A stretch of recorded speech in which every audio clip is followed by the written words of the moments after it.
ꯅꯣꯡꯃꯗꯒꯤ ꯅꯤꯅꯤꯗꯒꯤ ꯍꯨꯝꯅꯤꯗꯒꯤ ꯆꯌꯣꯜ ꯑꯃ ꯑꯁꯨꯝꯅ ꯃꯇꯝ ꯈꯔ ꯍꯧꯈꯤ꯫ ꯃꯤꯑꯣꯏꯕꯒꯤ ꯈꯣꯡꯆꯠꯇ ꯁꯛꯎꯗꯕ ꯃꯇꯝ ꯃꯥꯅ ꯁꯥꯒꯣꯜꯅꯗꯨꯅ ꯂꯩꯔꯕꯁꯨ ꯈꯥꯝꯕ ꯌꯥꯗꯕ ꯈꯣꯡꯆꯠ ꯑꯣꯏꯕꯅ ꯃꯇꯝ ꯃꯥꯗꯤ ꯑꯁꯨꯝ ꯍꯧꯈ꯭ꯔꯦ꯫ ꯃꯃꯥꯟꯅꯕ ꯃꯔꯤꯗꯨꯁꯨ ꯋꯥꯈꯜ ꯄꯨꯛꯆꯦꯜ ꯇꯤꯟꯅꯕꯅ ꯑꯃꯅ ꯑꯃꯒꯤ ꯁꯔꯨꯛ ꯌꯥꯃꯤꯟꯅꯗꯨꯅ ꯊꯤꯕ ꯌꯥꯕ ꯊꯤꯔꯦ ꯈꯨꯡꯒꯪꯗꯨꯗ꯫ ꯑꯗꯨꯕꯨ ꯉꯁꯤ ꯐꯥꯎꯕ ꯍꯣꯠꯅꯔꯤꯕꯗꯨꯒꯤ ꯃꯍꯩ ꯐꯪꯗꯦ꯫ ꯋꯥꯈꯜꯗꯁꯨ ꯆꯤꯡꯅꯕ ꯀꯌꯥꯅ ꯄꯨꯛꯅꯤꯡꯗ ꯂꯥꯡꯇꯛꯅꯕ ꯑꯣꯏꯍꯟꯗꯨꯅ ꯋꯥꯈꯜ ꯄꯨꯝꯕ ꯆꯔꯥꯡꯅꯍꯜꯂꯤ꯫ ꯅꯨꯄꯥ ꯃꯔꯤꯒꯤ ꯏꯃꯨꯡ ꯄꯨꯝꯕꯁꯨ ꯑꯋꯥ ꯆꯩꯊꯦꯡ ꯄꯤꯔꯛꯄ ꯑꯁꯨꯝ ꯅꯣꯡꯃꯒꯤ ꯍꯦꯟꯖꯤꯜꯂꯛꯂꯤ꯫ ꯋꯥꯈꯜ ꯇꯧꯐꯝ ꯈꯪꯗꯦ ꯅꯨꯄꯥ ꯃꯔꯤ ꯑꯗꯨ꯫ ꯑꯗꯨꯝ ꯑꯣꯏꯅꯃꯛ ꯃꯈꯣꯏꯒꯤ ꯋꯥꯈꯜꯗ ꯍꯣꯠꯅꯔꯤꯕꯗꯨꯗꯤ ꯃꯥꯏ ꯄꯥꯛꯇꯕ ꯌꯥꯗꯦ ꯍꯥꯏꯕꯒꯤ ꯋꯥꯈꯜꯗ ꯋꯥꯈꯜ ꯄꯨꯝꯕꯗ ꯑꯆꯦꯠꯄ ꯊꯧꯅꯥ ꯑꯃ ꯂꯣꯏꯅꯗꯨꯅ ꯁꯥꯒꯣꯜꯅꯗꯨꯅ ꯑꯗꯨꯃꯛ ꯍꯣꯠꯅꯔꯤ꯫ ꯍꯟꯕ ꯂꯩꯇꯦ ꯃꯈꯣꯏꯒꯤ ꯋꯥꯈꯜꯗ, ꯅꯤꯡꯍꯟꯅꯕ ꯂꯩꯇꯦ ꯃꯈꯣꯏꯒꯤ ꯄꯨꯛꯅꯤꯡꯗ꯫ ꯍꯣꯠꯅꯈꯤꯅꯤ ꯄꯟꯊꯨꯡꯗꯨ ꯌꯧꯗ꯭ꯔꯤ ꯐꯥꯎꯕ, ꯆꯠꯀꯅꯤ ꯈꯣꯡꯆꯠꯇꯨ ꯄꯣꯂꯣꯏꯗꯨ ꯌꯧꯗ꯭ꯔꯤ ꯐꯥꯎꯕ ꯍꯥꯏꯗꯨꯅ ꯑꯗꯨꯃꯛ ꯈꯟꯗꯨꯅ ꯂꯩꯔꯤ꯫ ꯅꯣꯡꯃ ꯅꯨꯃꯤꯠ ꯑꯃꯅꯤ꯫ ꯅꯨꯃꯤꯠꯇꯨ ꯑꯉꯟꯕ ꯑꯌꯨꯛꯀꯤ ꯃꯇꯝ ꯑꯣꯏꯕꯅ ꯀꯣꯔꯧꯒꯤ ꯁꯅꯥ ꯃꯆꯨꯒꯨꯝ ꯉꯝꯖꯕ ꯃꯁꯦꯛ ꯃꯉꯥꯜꯅ ꯃꯥꯂꯦꯝ ꯄ꯭ꯔꯤꯊꯤꯕꯤ ꯏꯃꯥꯒꯤ ꯃꯁꯥꯏꯀꯣꯜꯗ ꯌꯩꯔꯛꯇꯨꯅ ꯃꯐꯝ ꯖꯒꯥ ꯄꯨꯝꯕ ꯇꯔꯪ ꯊꯣꯛꯅ ꯉꯥꯟꯊꯣꯏꯔꯛꯂꯤ꯫ ꯇꯞꯅ ꯇꯞꯅ ꯁꯤꯠꯄ ꯂꯤꯔꯤ ꯂꯤꯔꯤ ꯅꯥꯝꯃꯤꯕ ꯃꯥꯁꯨ ꯃꯥꯏꯀꯩ ꯃꯔꯤ ꯁꯨꯟꯗꯩ ꯅꯤꯄꯥꯟ ꯄꯨꯝꯕꯗ ꯍꯔꯥꯎ ꯃꯤꯅꯣꯛꯇꯝ ꯅꯨꯡꯁꯤ ꯄꯥꯎꯃꯦꯜ ꯆꯤꯂꯣꯛꯅꯗꯨꯅ ꯎꯄꯥꯜ ꯋꯥꯄꯥꯜ ꯀꯌꯥꯒ ꯅꯣꯛꯈꯦꯗꯨꯅ ꯍꯥꯏꯅ ꯍꯨꯝꯅ ꯁꯥꯟꯅꯔꯤ꯫ ꯅꯨꯄꯥ ꯃꯔꯤ ꯑꯗꯨ ꯈꯨꯡꯒꯪ ꯑꯃꯗ ꯑꯁꯨꯝ ꯊꯧꯗꯔꯛꯂꯤ꯫ ꯒꯥꯔꯤꯒꯤ ꯃꯤꯡꯁꯦꯜꯁꯤꯡꯗꯨ ꯍꯥꯡꯗꯣꯛꯇꯨꯅ ꯑꯏꯪꯕ ꯃꯥꯂꯪꯕꯅ ꯃꯁꯥ ꯄꯨꯝꯕꯗ ꯌꯩꯍꯟꯒꯦ ꯍꯥꯏꯕꯒꯤ ꯃꯇꯥꯒꯨꯝ ꯃꯥꯂꯪꯕ ꯃꯥꯕꯨ ꯂꯛꯅꯔꯤ꯫ ꯃꯉꯥꯜ ꯃꯈꯨꯠꯇꯨ ꯇꯞꯅ ꯊꯤꯟꯗꯣꯔꯛꯇꯨꯅ ꯁꯛꯎꯗꯕ ꯏꯪ ꯂꯥꯎꯕ ꯃꯥꯂꯪꯕ ꯃꯥꯕꯨ ꯃꯈꯨꯠꯇꯨꯅ ꯌꯩꯍꯜꯂꯤ꯫ ꯃꯉꯥꯜ ꯃꯆꯥ ꯄꯨꯝꯕ ꯊꯧꯅꯥ ꯑꯣꯏꯗꯨꯅ ꯃꯥꯂꯪꯕ ꯃꯥꯅ ꯃꯉꯥꯜ ꯄꯤꯔꯛꯄꯒꯨꯝ ꯊꯣꯛꯂꯔꯤ꯫ ꯑꯁꯨꯝꯅ ꯅꯨꯄꯥ ꯃꯔꯤꯗꯨ ꯈꯨꯡꯒꯪꯒꯤ ꯂꯩꯔꯛ ꯃꯆꯥ ꯑꯃꯗ ꯍꯥꯏꯊꯔꯛꯂꯤ꯫ ꯃꯉꯥꯜ ꯃꯆꯥꯗꯨ ꯀꯔꯤꯒꯨꯝꯕ ꯑꯃꯅ ꯏꯊꯤꯜ ꯄꯤꯔꯛꯄꯒꯨꯝ, ꯀꯔꯤꯒꯨꯝꯕ ꯑꯃ ꯐꯥꯎꯕꯒꯨꯝ ꯃꯑꯣꯡ ꯇꯧꯔꯛꯂꯤ꯫ ꯍꯣꯔꯆꯥꯅ "ꯚꯥꯏ ꯀꯩꯗꯧꯔꯒꯦ?" ꯁꯤꯕꯥꯅꯟꯗꯅ "ꯀꯩꯗꯧꯔꯒꯦ ꯃꯉꯥꯜ?" ꯄꯣꯏꯔꯩꯅ "ꯑꯁ ꯌꯥꯔꯦꯕ ꯅꯕꯥꯅꯤ ꯑꯝꯇ ꯇꯨꯃꯤꯟ ꯂꯩꯌꯨ." ꯃꯉꯥꯜ ꯃꯃꯤꯠ ꯑꯅꯤꯗꯨ ꯆꯦꯖꯦꯠ ꯑꯣꯏꯁꯤꯟꯗꯨꯅ ꯉꯥꯏꯍꯥꯛꯇꯪ ꯇꯨꯃꯤꯟꯅ ꯂꯩ꯫ ꯊꯧꯔꯤꯕ ꯒꯥꯔꯤꯗꯨꯁꯨ ꯃꯉꯥꯜꯅ ꯃꯁꯥ ꯅꯨꯡꯉꯥꯏꯔꯛꯇꯕꯗꯨꯗ ꯒꯥꯔꯤꯗꯨ ꯈꯥꯝꯗꯨꯅ ꯂꯩꯔꯤꯕꯅꯤ꯫ ꯃꯉꯥꯜ ꯃꯃꯤꯠꯇꯨ ꯇꯞꯅ ꯄꯥꯡꯊꯣꯔꯛꯂꯒ "ꯚꯥꯏ, ꯑꯩꯈꯣꯏ ꯉꯁꯤꯒꯤ ꯃꯤꯀꯨꯞꯁꯤꯗ ꯑꯩꯈꯣꯏꯗ ꯅꯤꯡꯂꯤꯕ, ꯑꯩꯈꯣꯏꯅ ꯈꯜꯂꯤꯕ ꯄꯥꯟꯗꯝ ꯄꯨꯝꯕ ꯁꯣꯏꯗꯅ ꯐꯪꯂꯅꯤ ꯚꯥꯏ꯫ ꯚꯥꯏ, ꯑꯥꯗ ꯎꯔꯤꯕ ꯂꯝꯕꯤꯁꯦ ꯌꯧꯅꯕ ꯒꯥꯔꯤꯗꯣ ꯊꯨꯅ ꯊꯧ ꯚꯥꯏ." ꯍꯣꯔꯆꯥꯟ ꯃꯉꯥꯜꯒꯤ ꯋꯥꯍꯩꯗꯨꯗ ꯃꯌꯥ ꯀꯥꯗꯨꯅ ꯇꯥꯔꯤꯕꯅꯤ ꯉꯁꯥꯏꯗꯒꯤ꯫ ꯁꯦꯀꯦꯟ ꯐꯥꯗꯦ ꯒꯥꯔꯤꯗ ꯑꯃꯨꯛ ꯐꯠ ꯑꯣꯟꯁꯤꯟꯗꯨꯅ ꯁ꯭ꯇꯥꯔꯠ ꯇꯧꯏ꯫ ꯊꯨꯅꯃꯛ ꯒꯥꯔꯤꯗꯨ ꯁ꯭ꯄꯤꯗ ꯈꯔ ꯂꯩꯈꯠꯂꯒ ꯃꯐꯝꯗꯨ ꯌꯧꯅꯕ ꯊꯧꯔꯛꯂꯤ꯫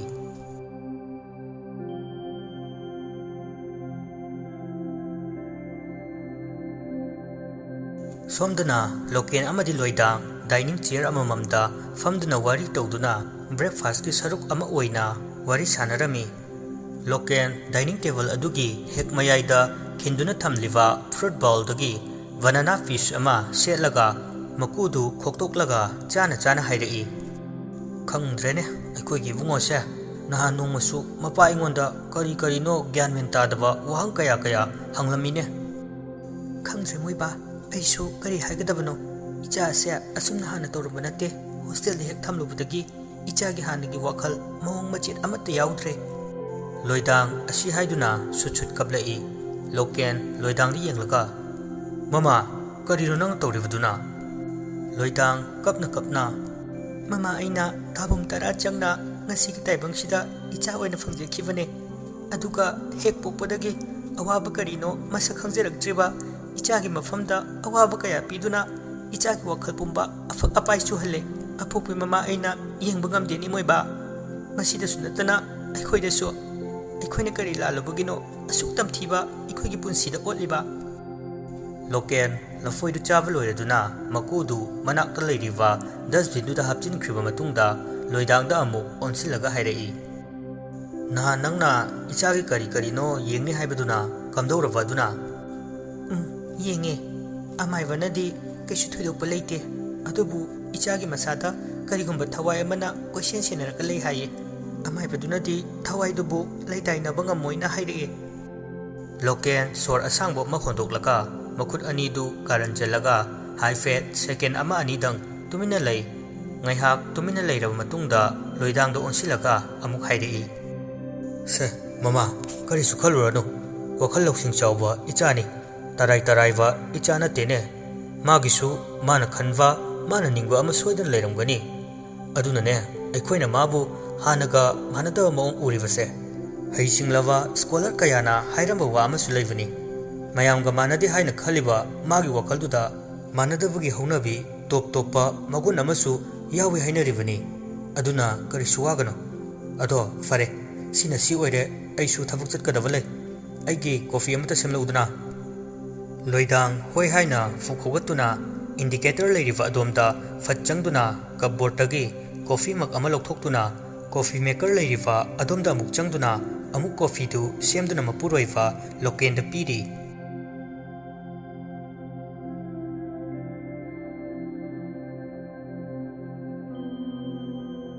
नुपा मरीदुसु असुम थौरकपना ngसाइगे मंगालना हारिब मफम जगा अदु यौरदुना लंबीदुगी नाकंदा गारीदु फट खामी लंबीदुसु मी कया चटनबा उदे खुंगंगी लम ओइवनर खंगदे नुपा मरीदु गारीगी थोंगसिंदु हांगदोक्तुना फट फट कुमथरई अदुगा गारीदुगी हेक ममांगदा पुन्ना पुलब लेप्तुना ngaiहak तुमिना लै मंगालसु ममित्तु हाइफेट चेजेट उसिंदुना लै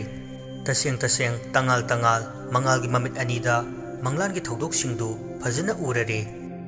मंगाल ममितु तबना अमु पांथोरई हेक पांथोरकपगा नहान मखै मंगलान द उखिवा खुंगंगी लंबीदु ngasi खंगहौदना असेंग पुंसीदा चप मानना खेतनब मचेत अमत्त यावदना थोकलरे मंगाल माइथोंदा हाइफेट मोमो नोकचै मचिंदसु तबना सोलई बाय एखोइना निंगबा एखोइना खलो पुनमक ngasiदी माहियाले बाय नुपा अहुमतु मंगालदा अमत्त ओइना मियेंगफम थमलक्तुना पुन्ना ngakchanaduna yenglai शिवानंदना हा असेंब्रो बाय पोइरेना बाय असेंबा ngasidi yam nungai अखोइना खलुबा अखोइना निंगलेबा खुदिमक ngasidi mai pakle horjana senglabo बाय असुमना नुपा मरीदु ओनसिनदुना मपी इरा सिंथरदुना अमगा अमगा कोनदुना मकोक्तु चुसिनरी करिगी नुंगाइरोय करिगी कपलोय पुंसीदा अदु क्वाना ngaijirakpa numit adu ngasi thoklawada karamba thamoina karamna kaploy naken thamagi matam yoraduna upal upal kaya mana ken khiduna masa pumba kangkhiduna machoi machoi ken kravasu punsi mari ki punsidagi oiva naken thadi ngasi su adumak yening tha oiduna phogaina maning tamna yening hunba hurakle masibu kawra punsi punsi magi masak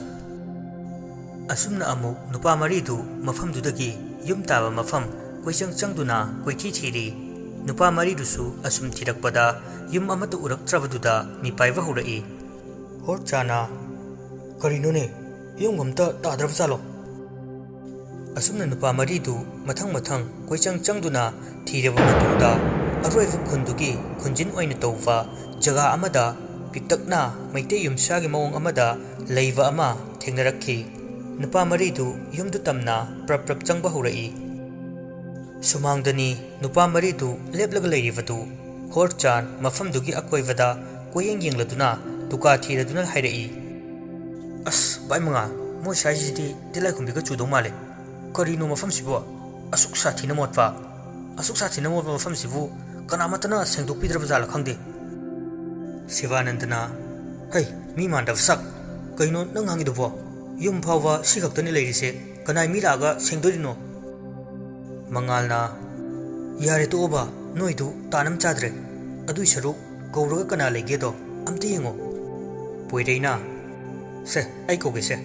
अनिसिदी नाम वाटनवनिना होरेन सेरे चतकिदो माली होरचाना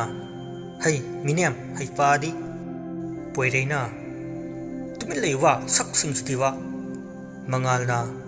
अस पेलवनी यारसे आई दुम कौजरगे मंगाल फट युमदुदा कना लेगे हाइना बेवार अमदा कौरी मी लेब्रो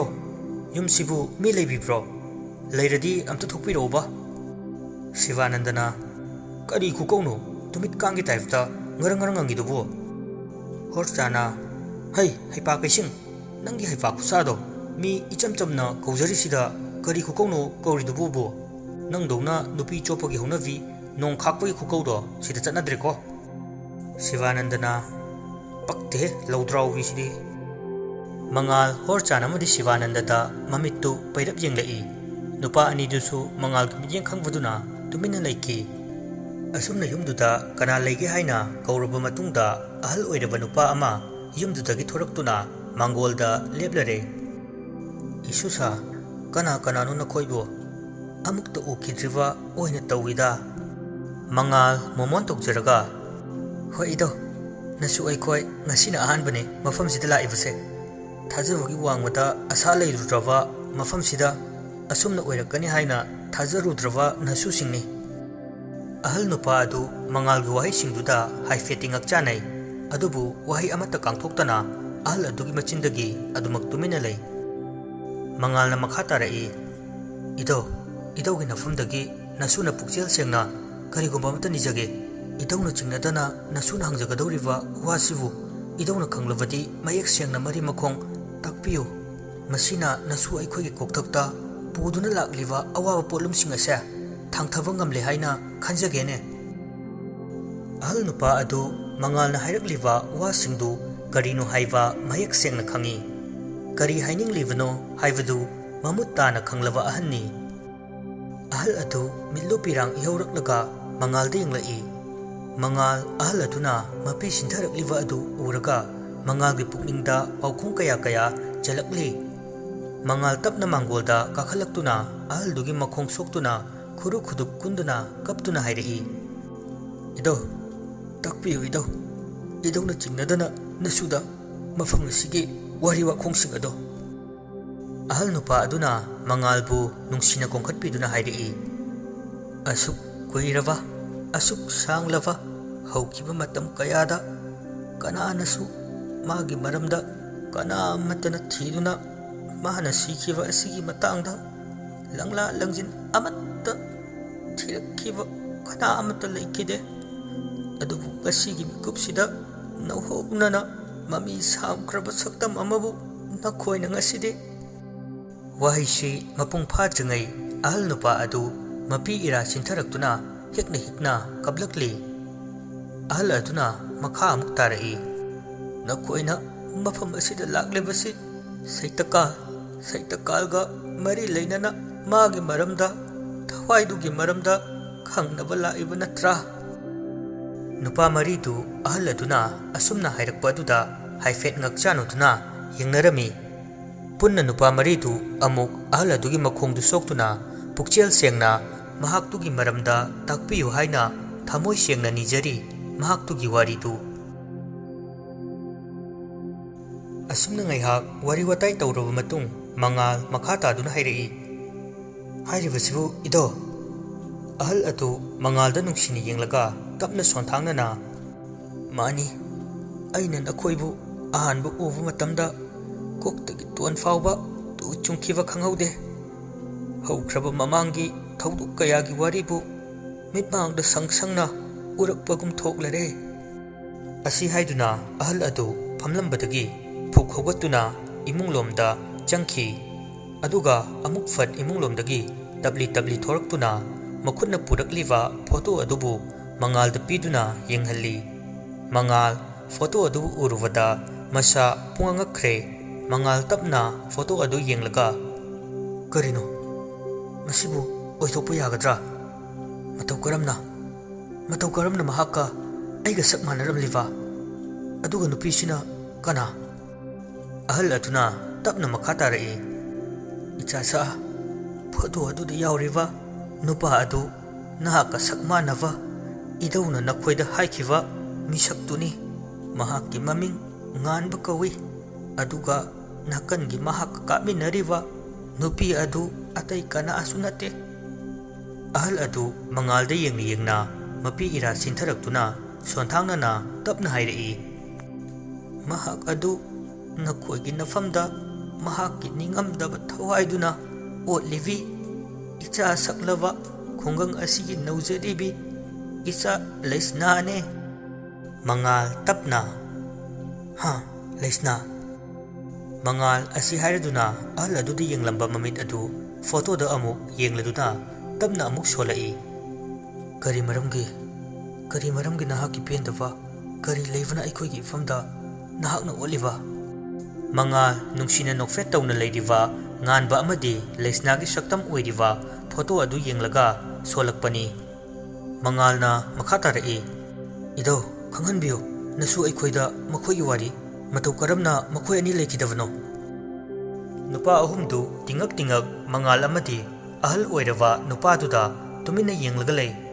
ꯑꯍꯜ ꯅꯨꯄꯥꯗꯨ ꯃꯉꯥꯜꯒꯤ ꯋꯥꯍꯩꯁꯤꯡꯗꯨꯗ ꯃꯃꯤꯠꯇꯒꯤ ꯃꯄꯤ ꯏꯔꯥ ꯁꯤꯟꯊꯔꯛꯇꯨꯅ ꯃꯃꯤꯠ ꯑꯅꯤꯗꯨ ꯀꯨꯐꯦꯠ ꯀꯥꯐꯦꯠ ꯇꯧꯗꯨꯅ ꯂꯩ꯫ ꯍꯥꯏꯒꯅꯤ ꯏꯁꯨꯁꯤꯡꯗ ꯑꯃꯠꯇ ꯆꯤꯠꯊꯗꯅ ꯃꯈꯣꯏꯒꯤ ꯋꯥꯔꯤ ꯏꯙꯧꯅ ꯍꯥꯏꯒꯅꯤ꯫ ꯑꯍꯜ ꯅꯨꯄꯥꯗꯨ ꯃꯃꯥꯡꯂꯣꯝꯗ ꯍꯥꯏꯐꯦꯠ ꯌꯦꯡꯉꯤ꯫ ꯃꯃꯤꯠꯇꯁꯨ ꯃꯃꯤ ꯁꯥꯃꯤ ꯍꯧꯈꯤꯕ ꯃꯃꯥꯡꯒꯤ ꯊꯧꯗꯣꯛꯁꯤꯡ ꯑꯗꯨ ꯃꯌꯦꯛ ꯁꯦꯡꯅ ꯅꯧꯍꯧꯅꯅ ꯅꯤꯡꯁꯤꯡꯂꯛꯇꯨꯅ ꯃꯃꯤꯠꯇ ꯉꯥꯟꯊꯣꯏꯔꯛꯄꯒꯨꯝ ꯊꯣꯛꯂꯔꯦ꯫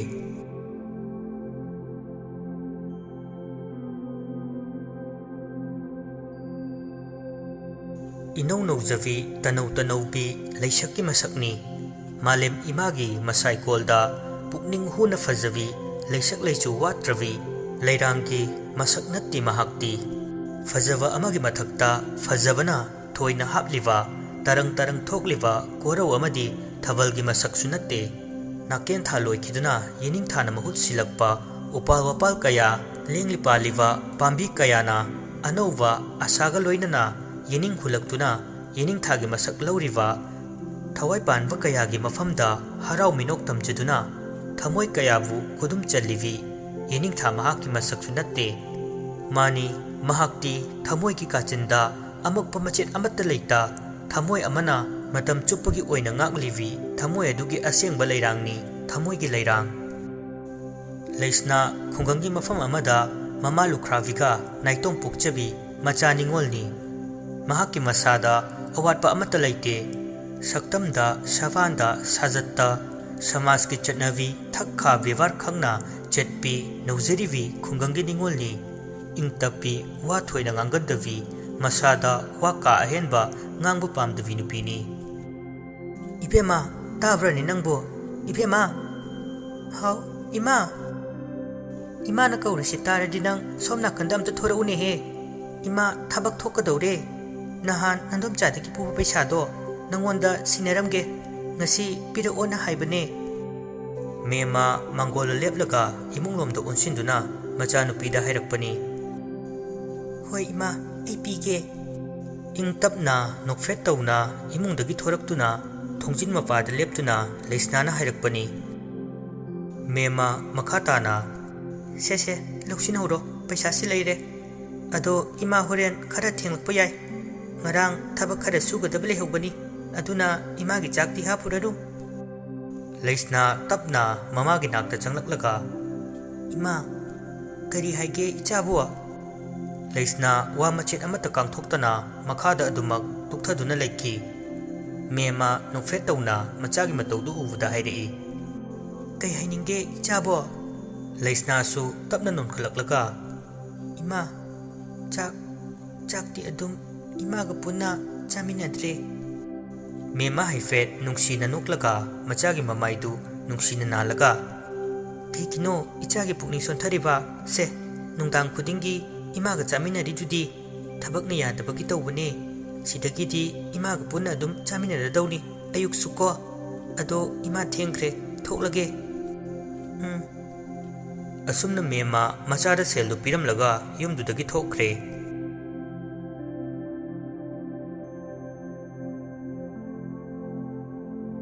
ꯁꯣꯝꯗꯅ ꯁꯨꯟꯗꯔ ꯑꯃꯗꯤ ꯄ꯭ꯔꯦꯃꯤ ꯃꯆꯥ ꯆꯠꯅꯕ ꯇꯧꯔꯤꯕ ꯑꯗꯨ ꯑꯋꯥꯠ ꯑꯄꯥ ꯌꯦꯡꯗꯨꯅ ꯍꯣꯠꯅꯔꯤ꯫ ꯄ꯭ꯔꯦꯃꯤꯅ, ꯏꯕꯨꯡꯉꯣ ꯁꯦ ꯏꯃꯥꯅ ꯅꯪꯒꯤ ꯄꯨꯅꯕꯁꯤꯡꯗꯣ ꯅꯤꯡꯊꯤꯅ ꯁꯦꯝꯕ ꯂꯣꯏꯔꯕꯅꯤ꯫ ꯕꯦꯒꯁꯤꯗ ꯅꯪꯒꯤ ꯐꯤꯔꯣꯜ ꯀꯔꯤ ꯀꯔꯥ ꯁꯨꯅꯕ ꯌꯥꯎꯔꯕꯅꯤ꯫ ꯉꯥꯟꯕꯅ, ꯍꯣꯏ ꯏꯃꯥ, ꯑꯗꯣ ꯄꯥꯕꯨꯡꯗꯤ? ꯄ꯭ꯔꯦꯃꯤꯅ, ꯅꯪ ꯄꯥꯕꯨꯡꯗꯤ ꯃꯄꯥꯟꯗ ꯂꯩꯔꯝꯃꯅꯤꯅꯦ꯫ ꯑꯗꯣ ꯏꯃꯥ? ꯉꯥꯟꯕ ꯃꯃꯥꯒꯤ ꯅꯥꯛꯇ ꯆꯪꯂꯛꯂꯒ ꯃꯃꯥꯕꯨ ꯅꯨꯡꯁꯤꯅ ꯇꯨꯡꯂꯣꯝꯗꯒꯤ ꯁꯨꯞꯀꯣꯟ ꯀꯣꯟꯗꯨꯅ ꯍꯥꯏꯔꯛꯏ, Ima, nacha chatkhrena imana imagi hunabi chada thak tawbido tawgunuku ima. Premi nokfet tawna machagi makhutu nungsina pairaka tung onthoktu na hairei. Imana sumaina tawganina ichada haikhibrane. Imasu loina khange. Ichana hotnariba tawriba pumnamak. Ima kaisu tawroye. Phare ima, adudi nacha thoknaba tawrage. Asumna nganwa magi kadagi thorai. Mangolgi nakanda sofada famduna leiriba mapa ibungo Sundar ki manakta tapna changlaga mapabu khurumi.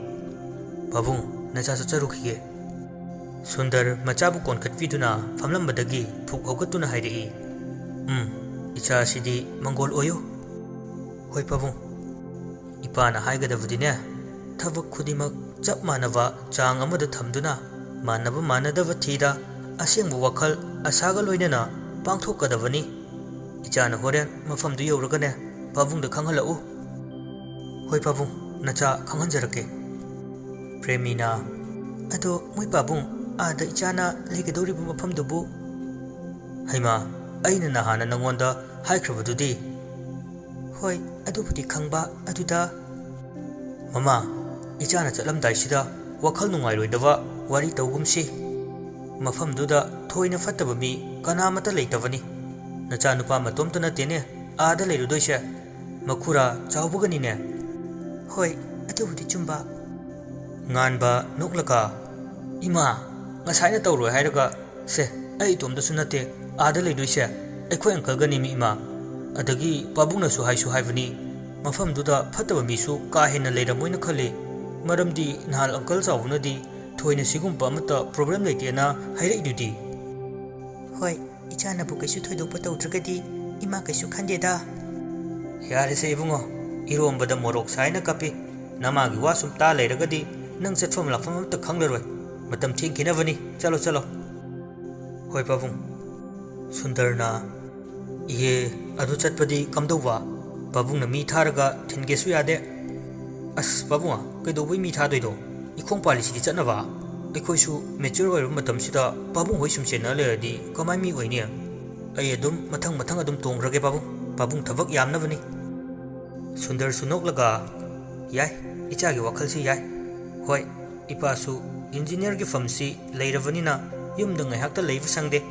Fare icha ningthina chatluko. Hoi pabung. Asumna nganvasu mamana manam nambiraga thokre.